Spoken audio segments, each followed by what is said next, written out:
This is Paul Schneiderman today on the 134th edition of the Sports Untold podcast, also on RainierAvenueRadio.world. My special guest today is Seattle KJR 93.3 Sports Radio update anchor Neil Scott. Neil, I'll get back to you in a minute. My podcast is now on Spotify, YouTube, Amazon, Google, iTunes. You go to sportsuntoldpodcast.net. I encourage my listeners to click the like button regarding my show. You can also watch my show on YouTube and some of the other outlets I mentioned. My producer for the last couple of months is Olivia Coyne, good friends with her family. Olivia's a UW student, doing a good job. Neil, I'm going to get back to you now, give you a little more of an introduction. Neil Scott has done a lot of public service work on the issue of alcohol addiction. He produced the first alcoholism telethon, co-hosted by the famous actor Dick Van Dyke, one of my favorite actors. I'm definitely going to ask you about that.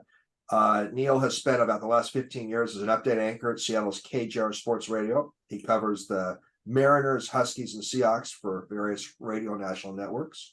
Neil is the co-host of the Men's Health Monthly show on KJR. Do I have that right? Correct. Great. Well, Neil, I really appreciate you coming on the 134th edition of the Sports Untold podcast, also on Rainier Avenue Radio. Congratulations to you on 134. I do a podcast, and I think I'm now at 68. It was based on a show that we did on terrestrial radio on iHeart called Recovery Coast to Coast. But a podcast is such a great format because it allows you to expand and have great content as much time as you need, whether that's 10 minutes or an hour and 10 minutes. So congratulations to you, Paul. Well, thanks, Neil. I'm having fun with this, and I don't have millions of listeners or anything, but having fun with it, and obviously would love to see it get bigger. But I appreciate your words. I know you have such a long career in radio, and I guess my first question for you, Neil, is tell us how you got the radio bug. Oh my God, it was way back when I was in my early teens. I was about 16 or 17, and met some friends that also wanted to get involved in radio. And interestingly enough, they had different paths that they wanted to take. One wanted to be an engineer. One wanted to be a salesman. Several wanted to be on the air. So we got together, and a number of businessmen in the area, I was born and raised in Providence, Rhode Island, got together and donated a place. It was a street front store that had been vacated. We built the radio station, the teenagers did, and we were on the air like 10 hours a day playing rock and roll music. Now, it was a 1/10 of a watt station, which meant that on a good day, when the wind was strong, we would probably get about 8 blocks away. But the neighbors loved us, and the merchants in that 8-block area loved us. And from there, it was just, full speed ahead. The radio station only lasted less than a year, I believe, because everybody got jobs in real radio. I got a job doing all nights on WPRO radio in Providence as a disc jockey, then moved up to Worcester, Massachusetts. WAAB, did mornings there, moved out to Southern California, worked there for a while, over to Santa Barbara, and then up to Seattle. Love it. Santa Barbara's a great town. As cousins there. Love it Great there. Town. It's gotten pretty expensive. How did you like growing up in Providence, Rhode Island? It was different. It was there's a lot of crime back then. That was kind of organized crime, mafia, if you would.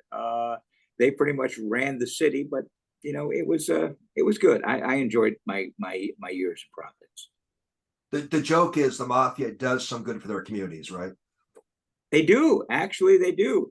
The quote-unquote godfather back then was a guy named Raymond Patriarca. And this guy would give away stuff on Thanksgiving and Christmas, and he'd show up at things, and he was like, the godfather. And yet behind the scenes, he did other things. Up to some other stuff. You've been the update anchor for many years at Seattle's KJR 93.3, formerly AM 950, and many people in the region have heard you do updates. Kind of tell us about that process, Neil. Are you given updates of stories you're supposed to update, or do you have creative discretion to decide important stories should be updated? Creative discretion. Now, in the last year or so, they kind of went in a different direction with COVID, and some of the updates are more now national. And what I'm doing now more is the Men's Health Monthly show, Recovery Coast to Coast, and working for CBS Radio covering the Seahawks, and NFL Network covering the Seahawks, and different networks for the Mariners, but doing the updates. Whatever is news in sports would be in the updates. And unfortunately, when the national updates are on, they don't get a lot of the local stuff that's going on. That's a little unfortunate, but that's the way of the business. Radio has changed dramatically since I started 60 years ago. Oh my God. Whew. The years go on. Neil, what would you say in your years at KGR? What do you think has been the most biggest sports news story update you've ever done? The biggest news story update. Whew. Sonic's leaving. That was I'm still kind of in shock from that. And of course, on a positive note, the Seahawks winning the Super Bowl. I got a chance to go back to New York for that Super Bowl, and just had a great time. And also, of course, the Mariners in the playoffs in '91, and all the stuff that went on there. And Softy and I went back. Dave Softy Mahler from KJR. Bit of my show, yeah. He's a piece of work. I got him started in radio. I think I heard that. Yeah. I created the monster. Yeah, Softy does a great job. Are there too many stories deemed as big breaking news stories these days in general? I think we overuse the sounder of breaking news. I know when I hear it, I run to the radio expecting a big story, and it's not. It's the race to be first in many cases, to get it out there. So yeah, I think we do kind of overdo the breaking story, and the same way with television news as well. Everybody wants to be the breaking news station. Every time you turn on CNN, you see the caption "breaking news" these days. Yeah. Neil, so a lot of the biggest sports update stories you've done at KJR seem to be more local sports stories than national. Is that kind of how you'd measure in terms of defining the big KJR update sports stories? Yeah, I mean, obviously, we're the voice of the Huskies, and the Huskies always make news. In the last year, the news has been crazy with all the stuff going on with the Pac-12, now down to the Pac-2, and all of the changes, and Jen Cohen leaving, and there's always news, it seems, at the UW. But it's I think this is going to be a great season for them. I really do.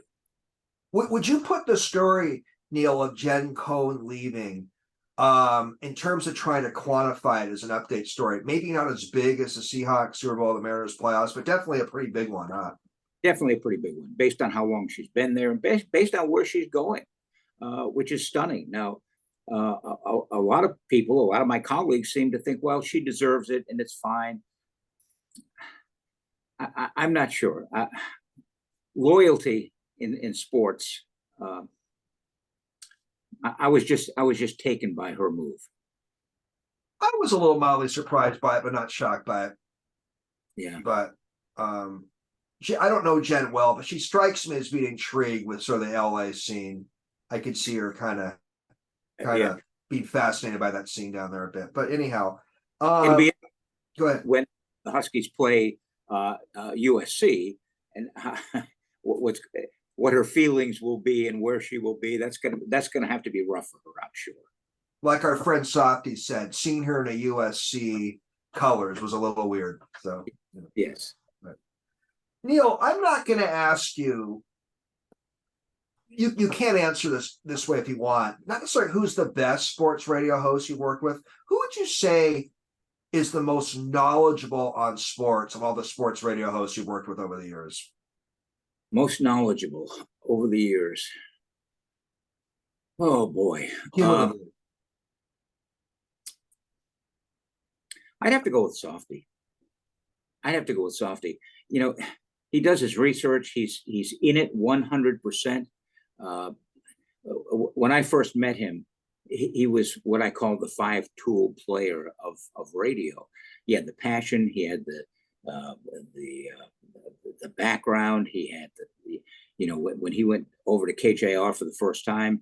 I mean, he kicked the door in, and he's always learning, and he's very opinionated, but his facts, it's all based on facts, and to me, that's what it's all about. And he's a good interviewer too, Softy. Absolutely. Yeah, Absolutely. yeah.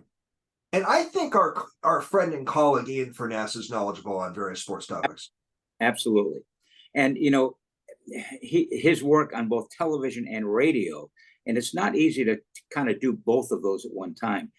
He is an exceptional talent in doing that. One thing about Dave and Ian that I want to share, and I know both of them, not extremely well, but I know both of them. They're different kind of guys, although they're friends, but they're humble guys. They're not. No one is going to accuse Softy and Ian of being arrogant guys. I think they're approachable guys, and that's something about Dave and Ian that I want to share. So yeah, and what you see is what you get. Yeah, on the and off the air. Yeah, no, for sure.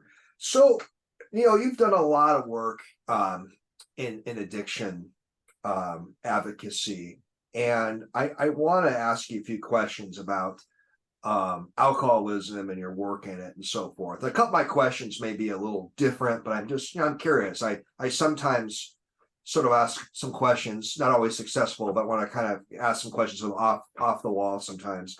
So I got a question about alcoholism. Can one drink a lot and not be an alcoholic? Sort of like how one can be a little heavy but not be obese. Give me your take on that. Yeah, certainly. I mean, it's what the alcohol does to you.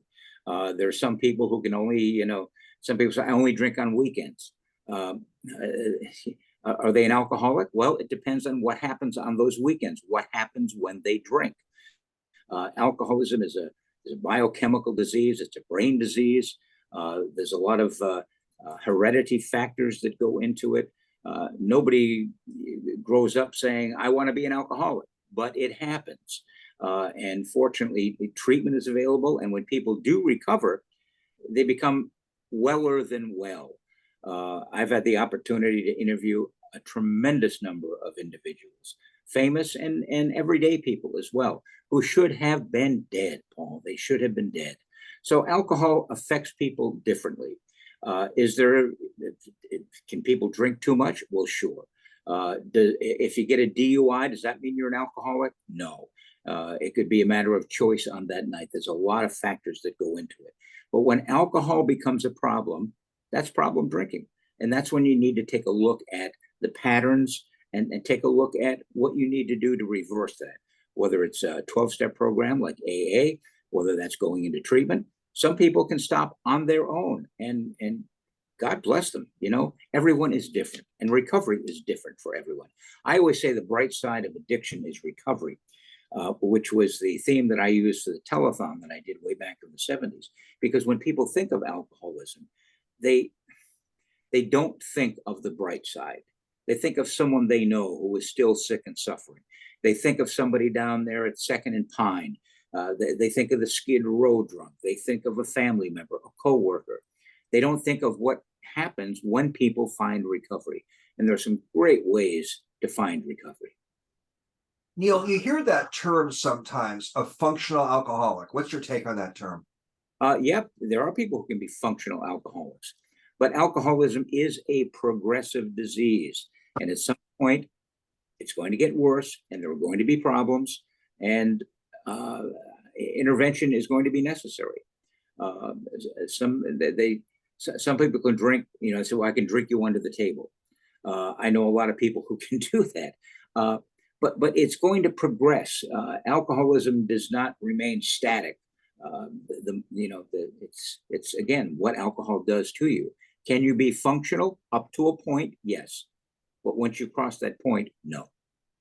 So different kind of issue, but I'm not a healthcare provider or anything, but there's different levels of attention deficit disorder. There's different levels of alcoholism, right?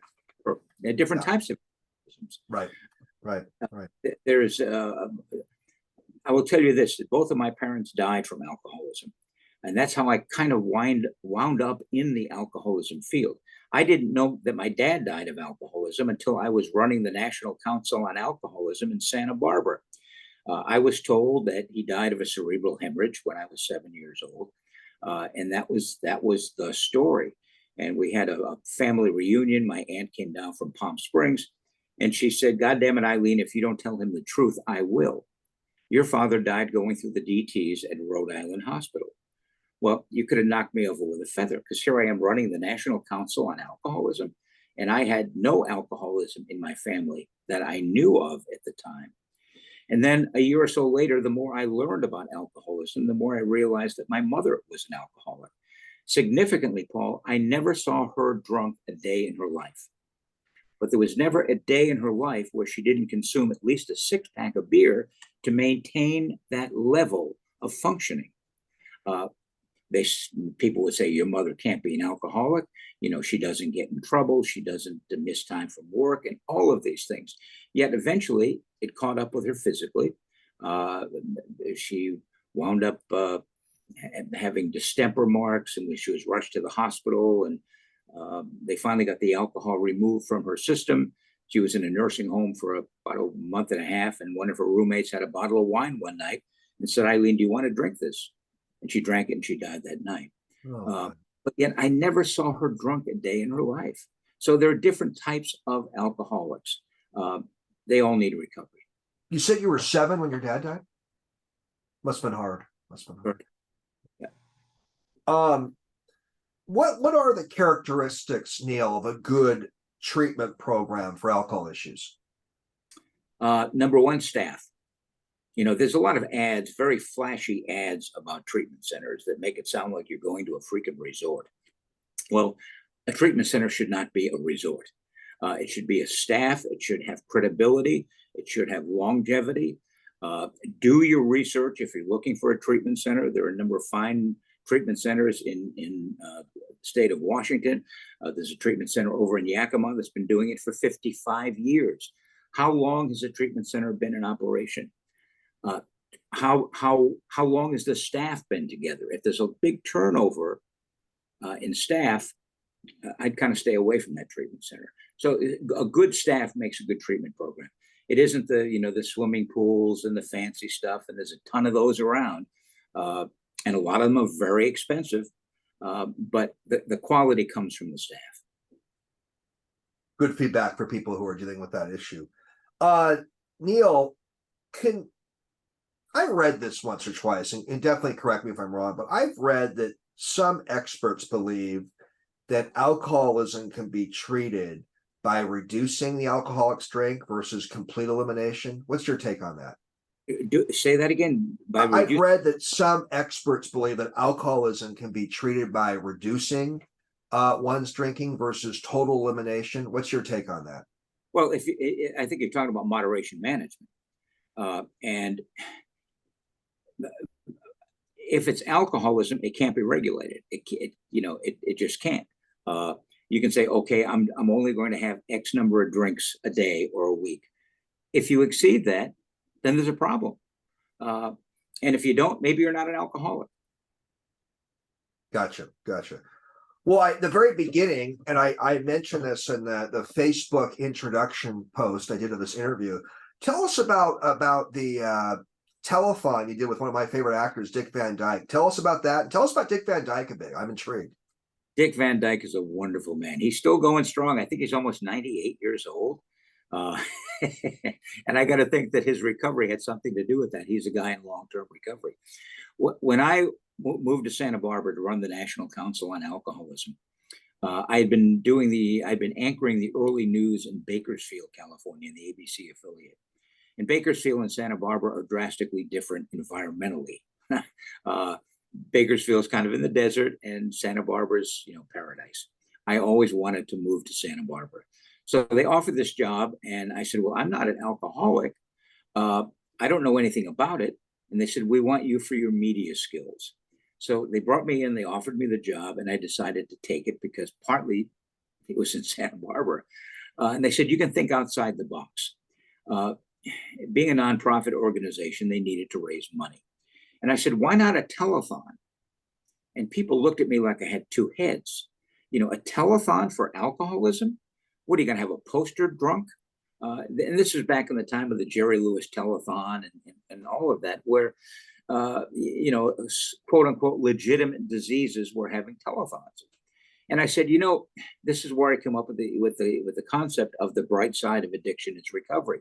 I said, if we can get a number of celebrities together to do a telethon to let people know that alcoholism is a treatable disease that can and should be treated. And so on my board was the general manager of KEYT television in Santa Barbara. He said, well, I will donate the time, 18 hours, starting after the news on Saturday night, going up until prime time on Sunday. And you figure the rest out. I got the Earl Warren Showgrounds to agree to donate their facility. So then I needed a celebrity. At that time, Dick Van Dyke was known as a person in long-term recovery. But how to get to him it seemed like it was impossible. But I had a friend who knew a guy named Bob Palmer. Bob Palmer was Dick Van Dyke's manager. And he said, I will ask Bob if Dick is interested. So that was, I think it was on a Monday morning. And by noon, I got a call and my secretary said, I don't know whether this is a joke or not, but I have Dick Van Dyke on line one. Whoa. And I answered the phone. He could not have been nicer. He said, I love what you're doing. I love the fact that you're bringing alcoholism out in the open. You're talking about it publicly. It's not about AA and church basements. It's about a disease that affects so many people. And he said, I am delighted to be a part of it. How can I help? And I said, well, are these dates available for you? And he said, yes.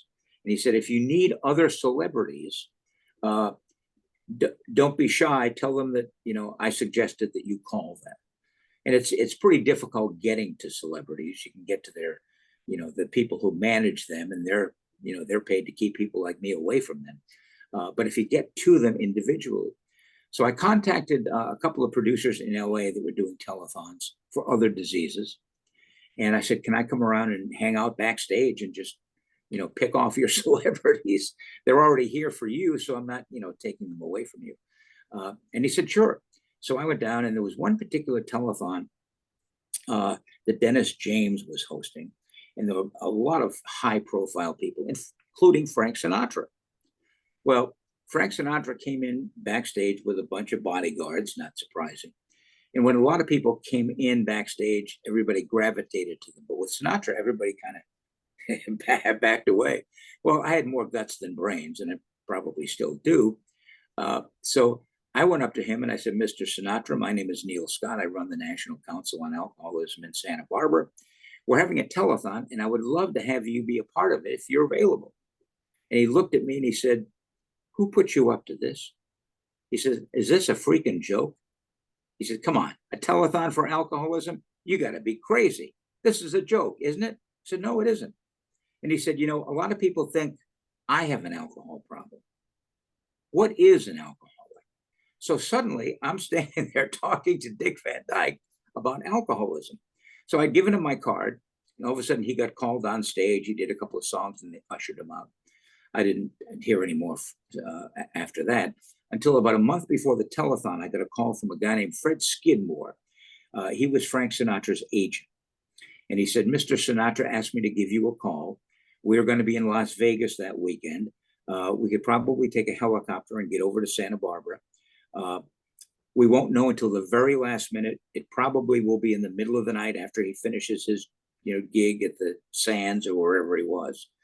But it would be very unhealthy and unwise to promote the fact that we've even had this discussion.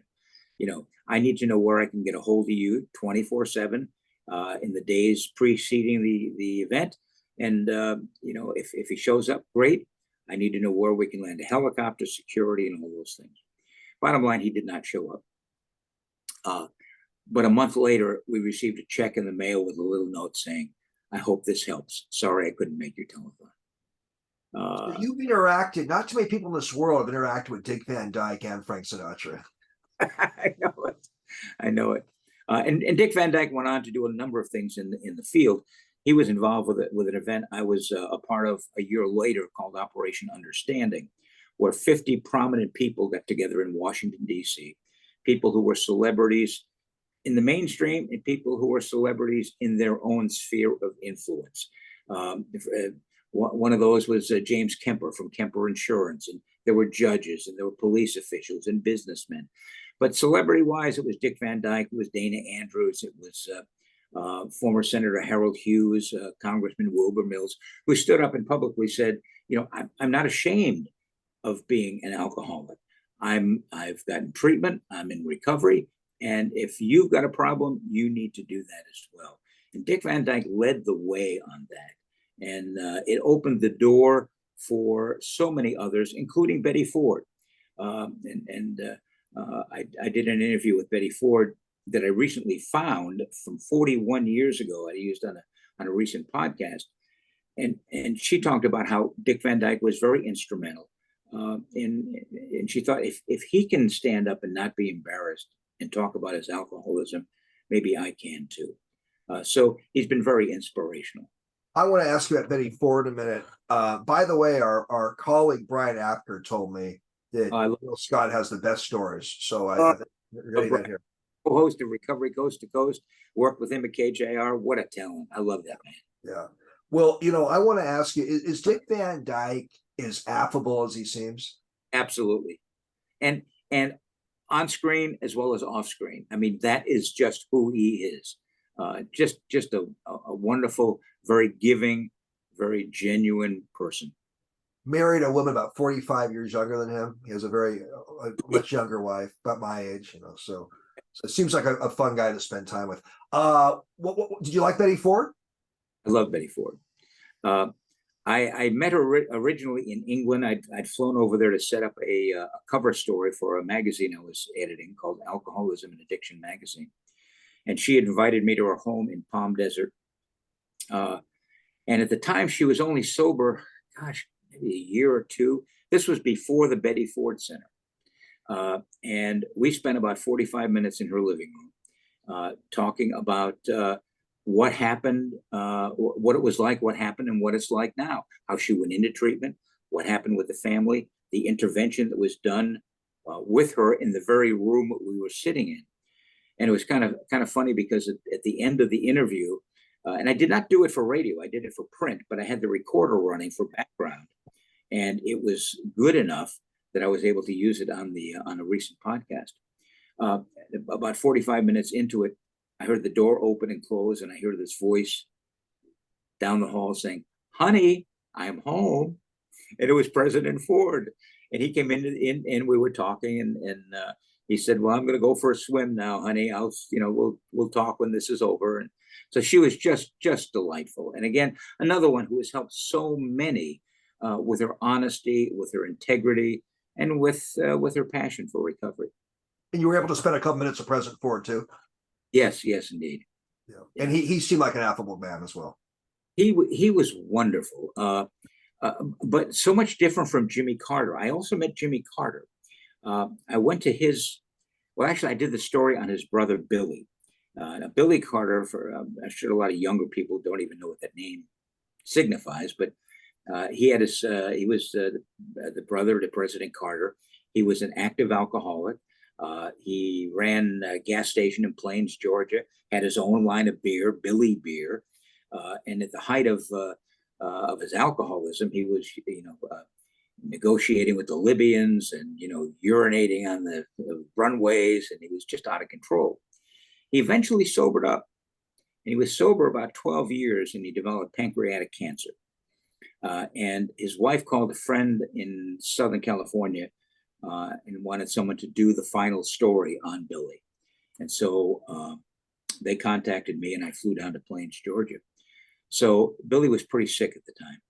And he said, "We're going to have to do this in segments, and I'm going to have to take some naps." So we started in, and one of the questions that I asked him was, at the height of your alcoholism, you were pissing on runways, you were on the front page of the newspapers, you were just of an embarrassment to yourself and to your brother, who was the president of the United States. How did that affect you? How did that affect him?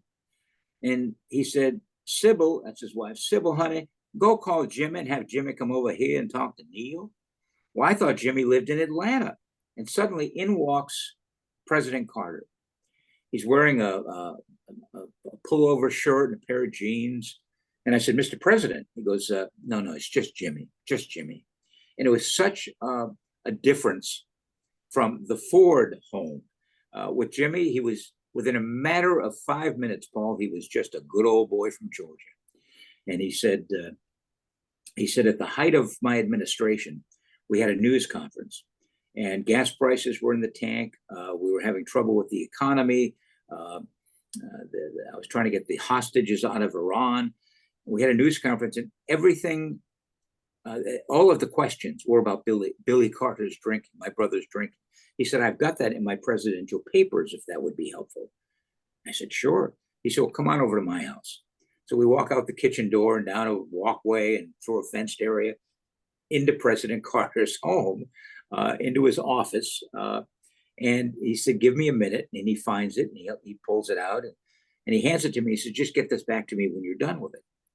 And I'm thinking, I don't know where my car keys are. I lose things all the time.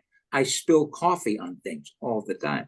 I said, all we need to do is make a copy of these 4 or 5 pages and that will be fine. And we spent some time together that day talking about all the things that he did to try to get Billy well, to force him into treatment, and what it took to finally get him sober. And he was just an amazing man, but so different from the Ford family. That was I knew I was in a home of the president, former president, when I was in Mr. and Mrs. Ford's home. Pancreatic cancer has really hit the Carter family hard. I think the President Carter's lost several family members to that terrible disease. Yeah, it's interesting. What's that? He's still going strong. He's another one that thinks 97, 98 years old. Yeah. I think he's been 99 this year. Yeah, he's been on hospice for many months. He seems to still be at it. Yeah. Ford and Carter, interestingly, became friends after that 76 election. They ended up having a pretty decent time on the President's Club, I read. Yeah. So tell us for a minute a little bit about your the men's healthcare show that you co-host on KJR. I do that with a doctor, Tom Walsh, who is the medical director of the University of Washington's Men's Health Center. And basically, it's designed to talk about the issues that men don't like to talk about. Men traditionally don't like to go to the doctor. They don't like to get their checkups. It's kind of a macho thing, and it's important that men get their PSA. I don't know whether when you had your last PSA taken, if it hasn't been in the last year, Paul, I encourage you to get it done. Go in. It's a very simple procedure because it saves lives. And interesting, we were doing a show on prostate cancer a couple of years ago, and we were encouraging men to do that. And I realized I hadn't had a PSA test in like 5 years. So I said on the air, I'm going to get one in the next week. And when we have the next Men's Health Monthly, I'll report back. I had a PSA and it was through the roof. I had a biopsy and found out that I have prostate cancer. Now, it is very minimal. It is very regionalized, and I am on what's called active surveillance. I go in 6 months, every 6 months, talk to the urologist. Once a year, we get a biopsy, and we keep a good eye on it. But it's important to do that and to do that regularly, and not just for cancer, but for all things. Men need to get a health checkup at least once a year, and many men don't do that. So we try to encourage them, with the facts and with some gentle prodding. Good feedback, great feedback, good public health message there. By the way, I'm going to kid you for a minute. Can I call you the Forrest Gump of KGR with all these people you've met? Oh my gosh, yeah, having fun. Well, I've asked these 2 questions to about every guest I've had since about late 2019. It is a sports-based show, and you've been in the sports radio field for many years. Who is a living sports figure you would enjoy interviewing or chatting with?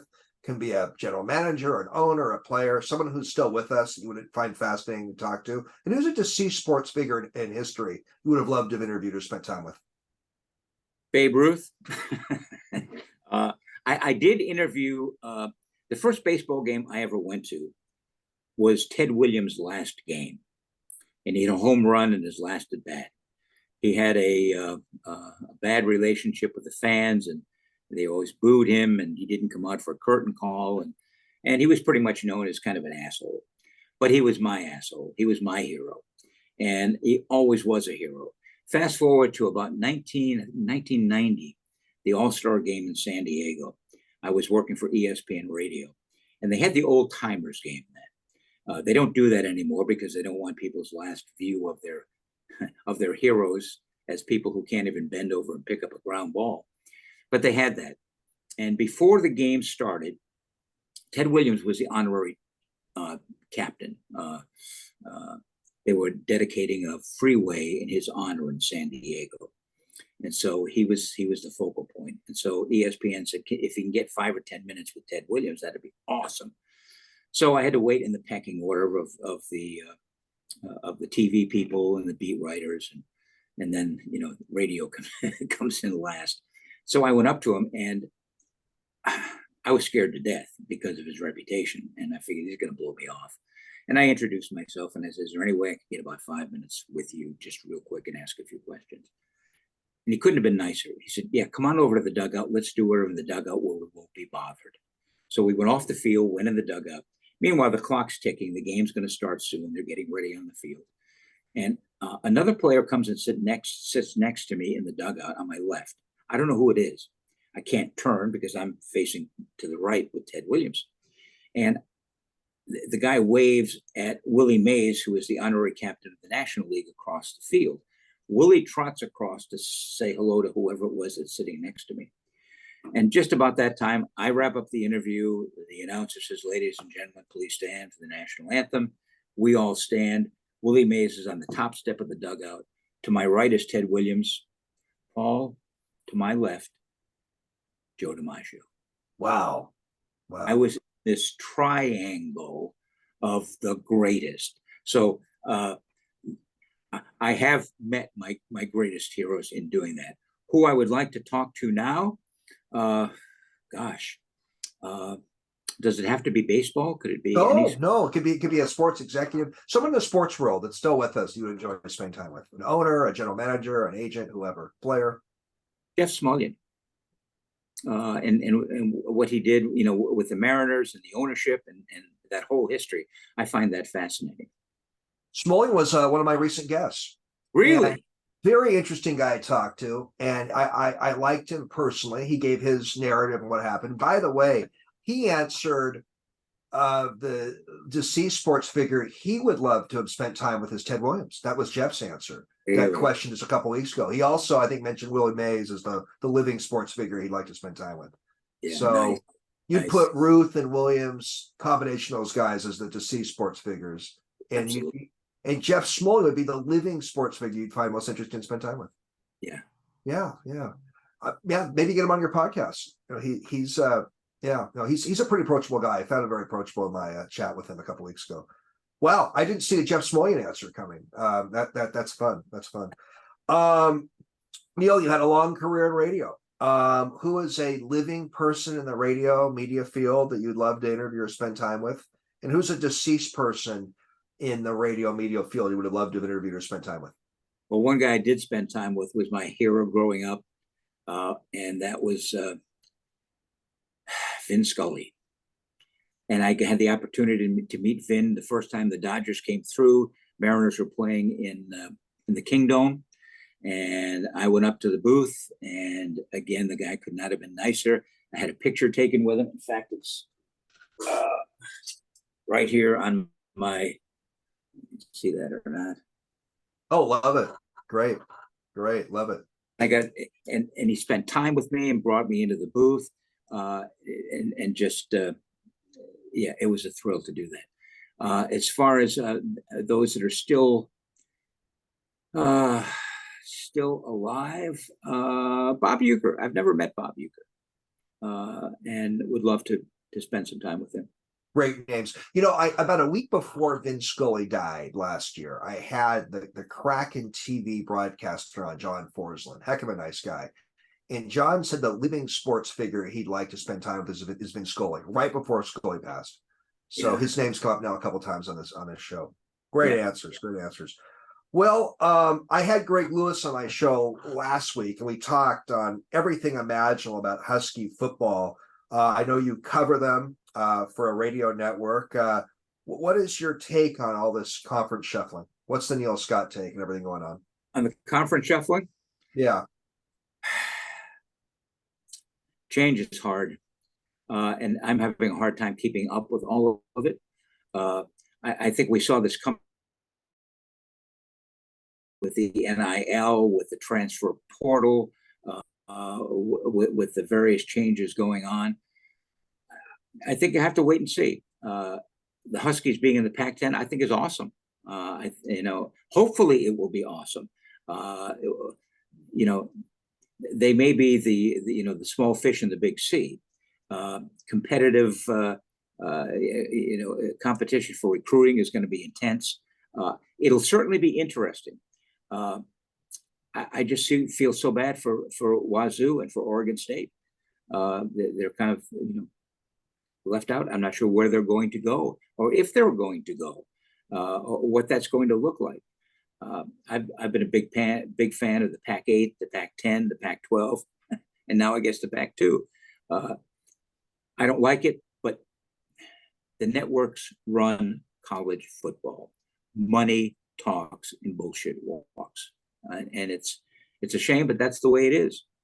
I mean, now you don't know when the Huskies are going to play until like 10 days before, at what time they're going to play, until the TV networks say, well, it's going to be a 12:30 start, or last week was 12:30, which was kind of deja vu. It was a great Saturday 12:30 kickoff. It'd been a while since we'd done that. So the networks, they're calling the shot, big money, and big money is taking over college sports, and it's sad, but you got to accept it, and you just got to kind of roll with it and see where it's going to go. It's going to be a very interesting 5 years from this point on to see where it all goes and how it figures out. I want to get back to the Huskies, man, real quickly. I love Bob Uecker and those old Miller Lite ads. So he was really funny in those ads. So there's some talk that maybe at some point you could have 40, 50 Division I programs just break off and start their own leagues. A lot of people wonder what's going to happen in NCAA. It's hard to tell. Again, the TV runs it. Will the fans show up? They're not going to turn away from college football. The fan base is there. My answer is I don't know, but I'm anxious to find out. It's very intriguing what's going to happen with big time college football in the next several years. I want to get your take on this, Neil. I grew up in Seattle. My late grandpa played for the Huskies, so there, I have a real tie to the University of Washington. I graduated from UW and everything, but I don't know. I hear this from a lot of fans, people who really support UW football and University of Washington.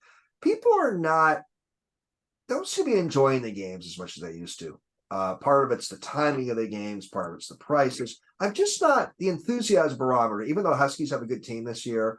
I don't know, Neil, give me your take on that. It just seems like growing up in the 70s and 80s, the enthusiasm barometer was a little more higher. I don't know. Give me your take on that. I think you're right. And back then, there weren't as many other things going on. There weren't as many distractions. There weren't as many other sports that are all coming together. And the timing of the game, again, 10, 20 years ago, you knew it was going to be, if it's going to be a home game at Husky Stadium, it's going to be a 12:30 kickoff. A lot of older people who have been season ticket holders for so many years give their tickets away if it's going to be a 7 start. And people coming from outside of Seattle, it's a big pain to get here and get out. And especially when you don't know in advance what time the games are going to be. A lot less distractions, back in the 70s. And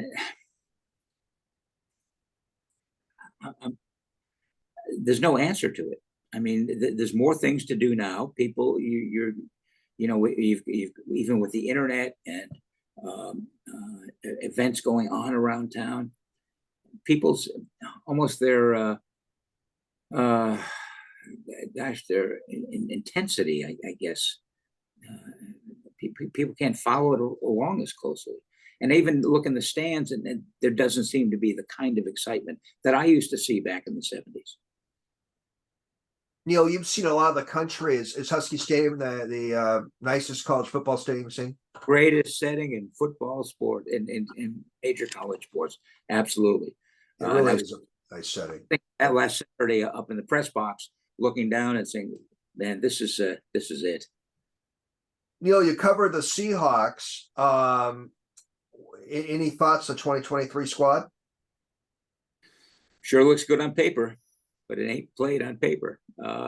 You know, as with every season, it's going to come down to staying healthy. And you know, last year, the opening game, Jamal Adams got hurt. I'm cautiously optimistic about this team. Bobby Wagner coming back, not just as a player, but as the inspirational man for the Seahawks. That is huge on and off the field. And if Gino can put together what he put together last year, at least in the first half of last year, they've got a better O-line, a better D-line. It looks real good. And I'm glad they're playing the Rams the first time out because they don't look real good. So if they get a good head start, I think they'll make the playoffs. Do you, Pete Carroll, I think, has a couple more years left on his contract. He's 72 years old. Do you see Pete going past age 75 maybe as a coach? If he wants to. I would love to know his secret. I mean, everybody would love to know his secret. I mean, he's got more energy than anybody I've ever seen. As long as he wants to coach, he will coach. And he still loves it. It's in his blood. Have you interacted with Pete Carroll much? Not as much as the baseball managers, but you know, yeah, occasionally. And he's always been a decent guy, and again, full of energy. And I'm after the games, I usually interview the star player of the team, whether it's a visitor or the home team. So, but not usually Pete Carroll. I usually just do the players. Who's a baseball manager you spent a lot of time with? Loved Lou. Loved Lou. And Bill Plummer, and gosh, going way back to, I guess it was Jim Lefevre was the first one. And I love Scott Service. I wish he would show a little more emotion, a little more anger when they lost. But he's a different kind of baseball manager. He's a good. What was Bill Plummer like? I haven't heard that name in years. Yeah, he was. He didn't last too long, but he was very affable, very easy to talk to and get interviews with, and was very open. But again, there's nobody like Lou. I actually met Jim Lefevre once, and for the listeners, he was the Mariners manager in the early 90s. The Mariners had their first winning season, 91. They went 83-79 when Lefevre was the manager. And I met him in London. I was in England doing a law school abroad program. And I walked up to him. There was a little baseball event. And within a minute or two, he started telling me how bad the Mariners organization was when he was there. He seemed like a pretty outspoken guy. Yeah, he was really. Within a minute, he just started unleashing about some stuff. So seemed kind of like a character. Yeah, another guy that I interviewed, not when he was there, but since, was Maury Wills. Maury Wills had a very short term as the manager of the Mariners because he was addicted to cocaine. He left Seattle in disgrace, went down to Southern California, was living, under a house. And Don Newcomb, who's another guy who was in long-term recovery, he found Maury and got him into treatment, and got him well. Brian Apker and I did a great interview with Maury Wills about his recovery and about his years in Seattle and what it took. I tried to get him to I talked to one of the VPs at the Mariners to have Maury throw out the first ball in a game because I had booked Maury for a speaking engagement up in Yakima, and this particular guy said no. Well, that's too bad. Yeah, he was a historic baseball figure, Maury Wells, and Brooklyn Dodge. Yep. Remember, I mean, Yep. that's too bad. Yep, and I think he was the second Black manager in Major League Baseball. I think you're right. Yeah. All right, I'm going to throw out a question to you. Mariners are playing really well right now, and we've never been in the World Series. And tell me if you agree with this. I want to get your take. You cover the Mariners. You work in sports media. I think if the Mariners made the World Series, it could be bigger for Seattle than even the Seahawks making the Super Bowl. I'll tell you why. One reason is we get at least 2 home games in Seattle where the community would feel it more. Would you agree the World Series in Seattle would be bigger even than the Super Bowl? Absolutely. Absolutely. I mean, this town has been waiting and waiting and waiting, and they've had their hearts broken over and over again.